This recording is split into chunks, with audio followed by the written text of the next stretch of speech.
सत श्री अकाल जी सारिਆਂ ਨੂੰ ਫਤਿਹ ਡਗਾਉਣ ਤੇ ਤੁਹਾਡਾ ਸਵਾਗਤ ਹੈ। ਮੈਂ ਹਾਂ ਨਵਨੀਤ। ਸੋ ਇਕਨੋਮੀ ਇਸ਼ੂਜ਼ ਨੂੰ ਆਪਾਂ ਕੰਟੀਨਿਊ ਕਰਾਂਗੇ ਅੱਜ ਕਰੰਟ ਅਫੇਅਰਸ ਨੂੰ, ਠੀਕ ਹੈ। ਜੋ ਸਟੈਟਿਕ ਪਾਰਟ ਆਏਗਾ ਇਕਨੋਮੀ ਦਾ ਉਹ ਵੀ ਨਾਲ ਦੇ ਨਾਲ ਡਿਸਕਸ ਕਰ ਲਾਂਗੇ। ਸੋ ਇਕਨੋਮੀ ਦੇ ਨੈਕਸਟ ਜਿਹੜਾ ਸਾਡਾ ਟੌਪਿਕ ਹੈ ਅੱਜ ਦਾ ਉਹ ਹੈਗਾ ਹੈ ਮੁਦਰਾ। ਸੋ ਮੁਦਰਾ ਸਕੀਮ ਦੇ ਬਾਰੇ ਆਪਾਂ ਚਰਚਾ ਕਰਾਂਗੇ। ਸੋ ਮੁਦਰਾ ਦੀ ਪਹਿਲਾਂ ਤੇ ਫੁੱਲ ਫਾਰਮ ਕੀ ਹੈ ਦੇਖ ਲੈਂਦੇ ਆ। ਸੋ ਇਹਦੀ ਫੁੱਲ ਫਾਰਮ ਹੈਗੀ ਹੈ micro units development. In case ਤੁਹਾਨੂੰ कई बार की होंगे फुल फॉर्म भी आ जाएंगे होंगे कि फुल फॉर्म की है। So micro units development and refinance agency limited. So ये बेसिकली एक एजेंसी है जिहड़ी माइक्रो लैंडिंग इंस्टीट्यूशनस नूं रीफाइनेंस करती है, ठीक है। सो माइक्रो लैंडिंग इंस्टीट्यूशनस दे विच तुहाडे public sector banks, private banks, ठीक है, then ਤੁਹਾਡੇ regional rural banks RRB, then ਤੁਹਾਡੇ NBFCs non banking finance companies ਜਿਹੜੀਆਂ ਹੁੰਦੀਆਂ ਨੇ, ਫਿਰ ਤੁਹਾਡੇ ਸਮਾਲ ਫਾਈਨਾਂਸ ਬੈਂਕਸ ਵਗੈਰਾ, ਇਹ ਸਾਰੇ ਕੀ ਆ ਮਾਈਕਰੋ ਲੈਂਡਿੰਗ ਇੰਸਟੀਟਿਊਸ਼ਨਸ ਹੈ। ਸੋ ਮੁਦਰਾ ਜਿਹੜੀ ਹੈ ਕਦੀ ਵੀ ਡਾਇਰੈਕਟਲੀ ਕਿਸੇ ਵੀ ਇੰਡੀਵਿਜੂਅਲ ਨੂੰ ਜਾਂ ਕਿਸੇ ਪ੍ਰੋਪਰਾਈਟਰ ਨੂੰ ਜਾਂ ਕਿਸੇ ਕੰਪਨੀ ਨੂੰ ਲੋਨ ਪ੍ਰੋਵਾਈਡ ਨਹੀਂ ਕਰਦੀ। ਇਹ ਰੀਫਾਈਨਾਂਸ ਕਰਦੀ ਹੈ ਮਾਈਕਰੋ ਲੈਂਡਿੰਗ ਇੰਸਟੀਟਿਊਸ਼ਨਸ ਨੂੰ, ਜਿਹੜੇ ਅੱਗੇ ਇੰਡੀਵਿਜੂਅਲਸ ਨੂੰ ਜਾਂ ਪ੍ਰੋਪਰਾਈਟਰਸ ਨੂੰ ਜਾਂ ਫਿਰ ਕੰਪਨੀਜ਼ ਨੂੰ। ਇਹਦੇ ਵਿੱਚ ਕੰਪਨੀਜ਼ ਜਿਹੜੀਆਂ ਉਹ ਆਉਂਦੀਆਂ ਨੇ ਨॉन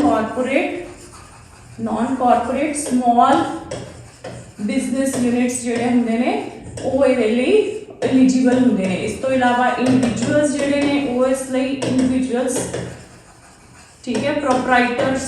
ਸੋ ਇਹ ਇਸ ਲੋਨ ਲਈ ਜਿਹੜੇ ਆ ਆਪਣਾ ਐਲੀਜੀਬਲ ਨੇ, ਠੀਕ ਹੈ। ਹੁਣ ਇਹ ਜਿਹੜੀ ਮੁਦਰਾ ਸਕੀਮ ਹੈ, ਇਹ ਮੁਦਰਾ ਸਕੀਮ ਗਵਰਨਮੈਂਟ ਆਫ ਇੰਡੀਆ ਨੇ 2015 ਦੇ ਵਿੱਚ ਲਾਂਚ ਕੀਤੀ ਸੀ, ਠੀਕ ਹੈ, ਯਾਦ ਰੱਖਿਓ। ਐਂਡ ਇਹ ਸੈਂਟਰਲ ਸੈਕਟਰ ਸਕੀਮ ਹੈ, ठीक है, सेंट्रल सेक्टर स्कीम या सेंट्रली स्पॉन्सर्ड स्कीम नहीं हैगी। So what is the difference between central sector and centrally sponsored scheme? ਜਿਹੜੀ ਸੈਂਟਰਲ ਸੈਕਟਰ ਸਕੀਮ ਹੁੰਦੀ ਹੈ ਉਹ 100% ਉਹਨੂੰ ਗਵਰਨਮੈਂਟ ਆਫ ਇੰਡੀਆ ਫੰਡ ਕਰਦੀ ਹੈ, ਜਦਕਿ ਜਿਹੜੀਆਂ ਸੈਂਟਰਲੀ ਸਪਾਂਸਰਡ ਸਕੀਮਸ ਹੁੰਦੀਆਂ ਨੇ ਉਹਨਾਂ ਨੂੰ ਸ਼ੇਅਰਿੰਗ ਬੇਸਿਸ ਦੇ ਉੱਤੇ ਜਿਹੜਾ ਆ ਉਹਦੀ ਫੰਡਿੰਗ ਕੀਤੀ ਜਾਂਦੀ ਹੈ। ਜਿੱਦਾਂ ਨਾਰਮਲੀ ਸਟੇਟਸ ਦੇ ਵਿੱਚ 60:40 ਦੀ ਰੇਸ਼ੋ ਹੈ, ठीक है, लेकिन north eastern states and hilly regions ਦੇ ਵਿੱਚ ਇਹ 90:10 ਦੀ ਰੇਸ਼ੋ, मतलब कि 60 ਜਿਹੜੀ ਹੈ ਸਟੇਟ ਗਵਰਨਮੈਂਟ ਫੰਡ ਕਰੇਗੀ ਐਂਡ 40 ਸੈਂਟਰ, ਇਸੇ ਤਰ੍ਹਾਂ 90 ਸਟੇਟ ਕਰੇਗੀ ਐਂਡ 10 ਜਿਹੜੀ ਹੈ ਸੈਂਟਰਲ ਗਵਰਨਮੈਂਟ ਜਿਹੜੀ ਹੈ ਉਹ ਫੰਡ ਕਰੇਗੀ, ਠੀਕ ਹੈ। ਸੋ ਇਸ ਤਰ੍ਹਾਂ ਇਹ ਜਿਹੜੀ ਹੈ ਫੰਡਿੰਗ ਚੱਲਦੀ ਹੈ। ਹੁਣ ਇਹਦੇ ਵਿੱਚ ਕੀ ਹੈ, ਇਹ ਸੈਂਟਰਲ ਸੈਕਟਰ ਸਕੀਮ ਹੈ, ਮੁਦਰਾ ਸਕੀਮ 2015 ਦੇ ਵਿੱਚ ਲਾਂਚ ਕੀਤੀ ਸੀ। ਐਂਡ ਇਹਦਾ ਮੇਨ ਆਬਜੈਕਟਿਵ ਕੀ ਹੈ? ਮੇਨ ਆਬਜੈਕਟਿਵ ਇਹਦਾ ਹੈਗਾ ਹੈ ਕਿ ਉਹਨਾਂ ਸੈਕਟਰਸ ਨੂੰ ਲੋਨ ਪ੍ਰੋਵਾਈਡ ਕਰਨਾ ਜਿਨ੍ਹਾਂ ਨੂੰ ਅਦਰਵਾਈਜ਼ ਲੋਨ ਜਿਹੜਾ ਆ ਨਹੀਂ ਮਿਲ ਪਾਉਂਦਾ, ਠੀਕ ਹੈ। ਸੋ ਉਹਦੇ ਵਿੱਚ ਮੋਸਟਲੀ ਕੀ ਹੈ, ਮਾਈਕਰੋ ਯੂਨਿਟਸ ਆ ਜਾਂਦੇ ਨੇ, ਠੀਕ ਹੈ, ਮਾਈਕਰੋ ਯੂਨਿਟਸ ਆ ਜਾਂਦੇ ਨੇ। ਐਂਡ ਇਹਦੇ ਵਿੱਚ ਜਿਹੜਾ ਆ ਇੱਕ ਫੰਡ ਕ੍ਰੀਏਟ ਕੀਤਾ ਗਿਆ ਸੀਗਾ, credit guarantee fund for micro units. मैं दोबारा रिपीट भी करूंगी सारा, ठीक है, माइक्रो यूनिट्स CGFMU।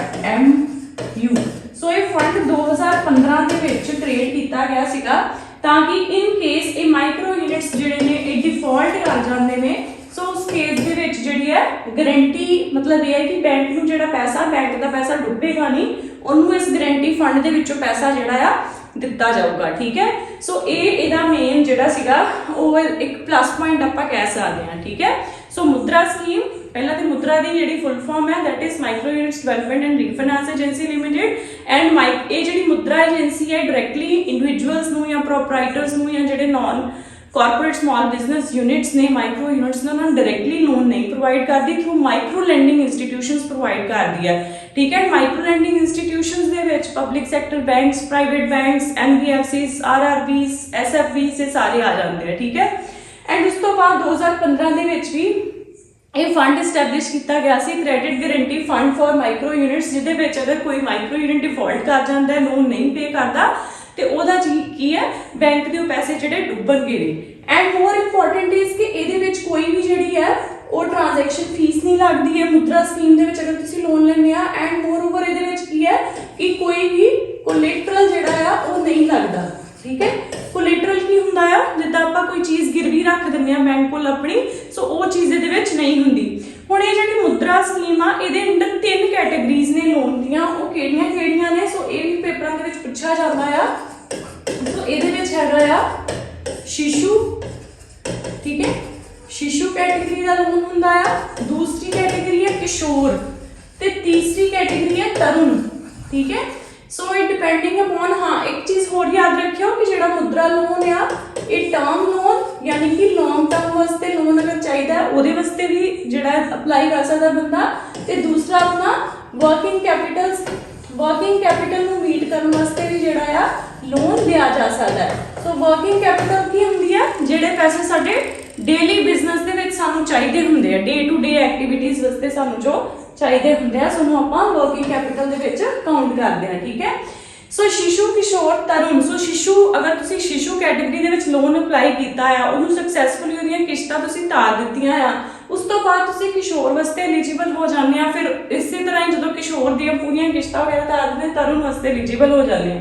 सो शिशु जिहड़ा अपना लोन आ इहदे विच तुहानू अप टू 50,000 तक का लोन जिहड़ा आ मिलदा आ, ठीक है।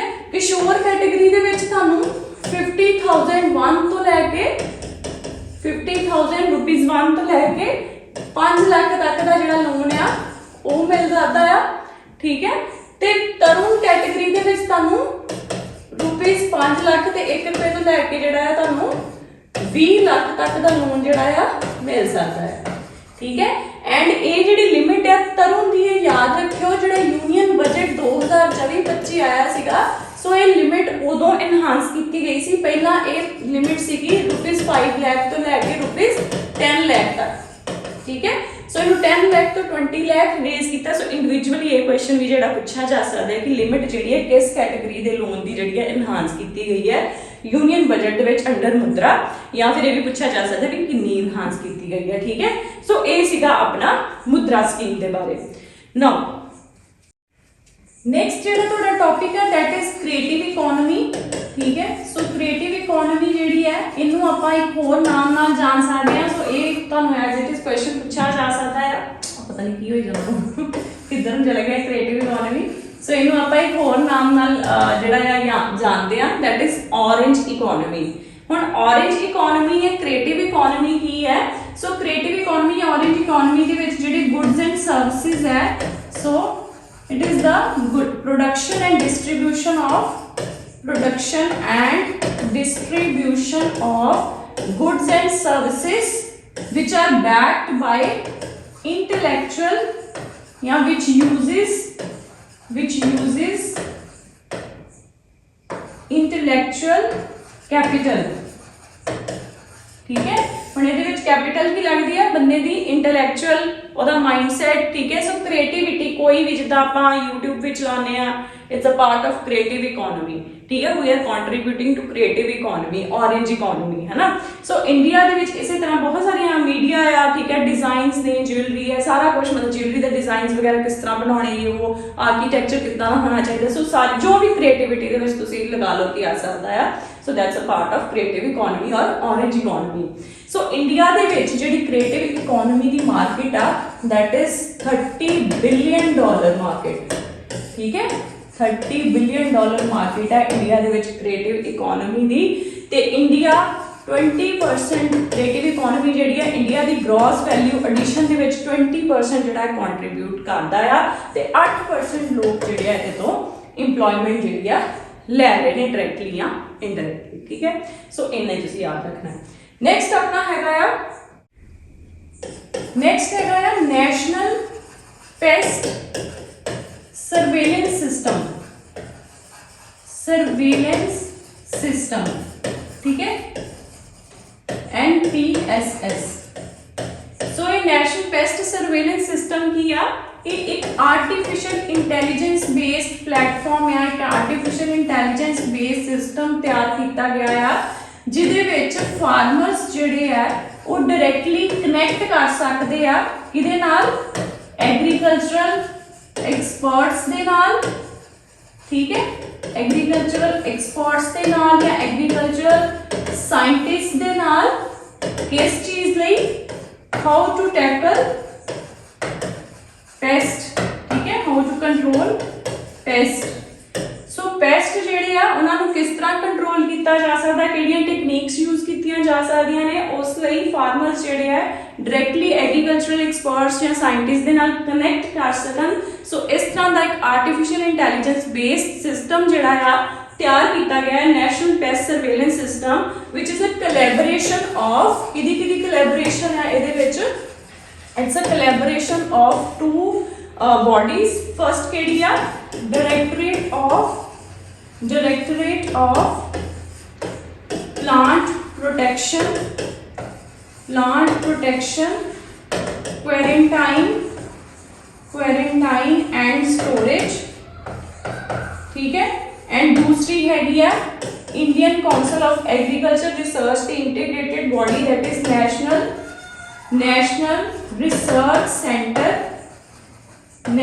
Research centre for integrated pest management, ठीक है, इंटीग्रेटेड पेस्ट मैनेजमेंट NRCIPM, इन्हों आईकर दे नाल इसका लिख रहा था।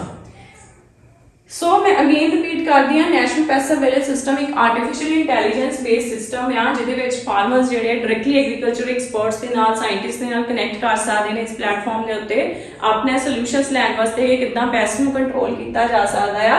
So it's a collaboration between two bodies, that is directorate of plant protection, quarantine and storage, and the second one is Indian Council of Agriculture Research, the National Research Center for Integrated Pest Management। So ਇਹ ਜਿਹੜਾ National Research Center Integrated Pest Management ਦਾ ਇਹ premier research institute ਹੈ India the, which was established in 1988, ठीक है, ये भी याद रख लियो। सो इस तो इलावा इंटीग्रेटेड पेस्ट मैनेजमेंट ਤੁਸੀਂ बहुत बारी पढ़ोगे कि ਕੀ ਹੁੰਦਾ ਹੈ। इंटीग्रेटेड पेस्ट मैनेजमेंट ਦੇ ਵਿੱਚ ਕੀ ਹੈ, ਆਪਾਂ ਉਹ ਚੀਜ਼ਾਂ ਉਹ ਟੈਕਨੀਕਸ ਜਿਹੜੀਆਂ ਸਟੱਡੀ ਕਰਦੇ ਹਾਂ ਜਿਹਦੇ ਨਾਲ ਇਕੋ ਫ੍ਰੈਂਡਲੀ ਵੇ ਦੇ ਨਾਲ ਆਪਾਂ ਕਿੱਦਾਂ ਪੈਸਟ ਨੂੰ ਕੰਟਰੋਲ ਕਰ ਸਕਦੇ ਹਾਂ, ਠੀਕ ਹੈ। ਐਂਡ ਇਹਦੇ ਵਿੱਚ ਜਿਹੜਾ ਆ ਮੇਨ ਫੋਕਸ ਹੁੰਦਾ ਆ ਬਾਇਓ ਪੈਸਟੀਸਾਈਡਸ ਦੇ ਉੱਤੇ, ਕਿ ਬਾਇਓ ਪੈਸਟੀਸਾਈਡਸ ਯੂਜ਼ ਕਰਕੇ ਜਾਂ ਫਿਰ ਪੈਸਟੀਸਾਈਡਸ ਆਫ ਪਲਾਂਟ ਓਰੀਜਨ, ਸੋ ਇਸ ਤਰ੍ਹਾਂ ਦੇ ਪੈਸਟੀਸਾਈਡਸ ਨੂੰ ਯੂਜ਼ ਕਰਕੇ ਆਪਾਂ ਜਿਹੜਾ ਆ ਪੈਸਟ ਦੀ ਪੋਪੂਲੇਸ਼ਨ ਨੂੰ ਕੰਟਰੋਲ ਕਰ ਸਕੀਏ, ठीक है जी। सो ये हो गया अपना national paste surveillance system. Now last जेड़ा आप आज दा टॉपिक करांगे that is model skill loan scheme, ठीक है। So model skill loan scheme की है, सो ये बेसिकली गवर्नमेंट ने रिवाइज की है। सो इस तो पहला जेड़ा लॉन्च की सीगी ओदा नाम सीगा credit guarantee fund scheme for skill development, ठीक है, फॉर स्किल डेवलपमेंट। सो ये जेड़ा आ credit guarantee fund scheme for skill development ये 2015 ਦੇ ਵਿੱਚ ਜਿਹੜਾ ਆ ਲਾਂਚ ਕੀਤੀ ਸੀਗੀ, 2015 ਦੇ ਵਿੱਚ। ਹੁਣ ਇਹਨੂੰ ਕੀ ਰਿਵਾਈਜ਼ ਕੀਤਾ as a model skill loan scheme. ਹੁਣ ਇਹਦੇ ਵਿੱਚ ਮੇਨ ਆਬਜੈਕਟਿਵ ਕੀ ਆ ਕਿ ਜਿਹੜੇ ਸਕਿੱਲ ਓਰੀਐਂਟਡ ਕੋਰਸਿਸ ਨੇ, ठीक है, स्किल ओरिएंटेड कोर्सेस ने ਉਹਨੂੰ ਮਤਲਬ ਬੱਚੇ ਜਿਹੜੇ ਆ ਕਰ ਸਕਣ ਈਜ਼ੀ, ਉਹਨਾਂ ਨੂੰ ਜਿਹੜਾ ਆ ਐਕਸੈਸ ਪ੍ਰੋਵਾਈਡ ਕਰਨ ਵਾਸਤੇ ਸਕਿੱਲ ਓਰੀਐਂਟਡ ਕੋਰਸਿਸ ਲਈ ਇਹਨਾਂ ਨੂੰ ਬੱਚਿਆਂ ਨੂੰ ਕੀ ਲੋਨ ਦਿੱਤਾ ਜਾਊਗਾ। ਸੋ ਇਹ ਸਕਿੱਲ ਓਰੀਐਂਟਡ ਕੋਰਸਿਸ ਜਿੱਦਾਂ ਕਿ ਮੰਨ ਲਓ ਕੋਈ ਪਲੰਬਿੰਗ ਦਾ ਕੰਮ ਕਰਨਾ ਚਾਹੁੰਦਾ ਹੈ, ਕੋਈ ਇਲੈਕਟ੍ਰੀਸ਼ੀਅਨ ਦਾ ਕੰਮ ਕਰਨਾ ਚਾਹੁੰਦਾ ਹੈ, ਕੋਈ ਰਿਪੇਅਰਿੰਗ ਦਾ ਕੰਮ ਕਰਨਾ ਚਾਹੁੰਦਾ ਹੈ, AC ਰਿਪੇਅਰ ਕਰਨਾ ਨਾ, ਬਾਈਕ ਰਿਪੇਅਰ ਕਰਨਾ।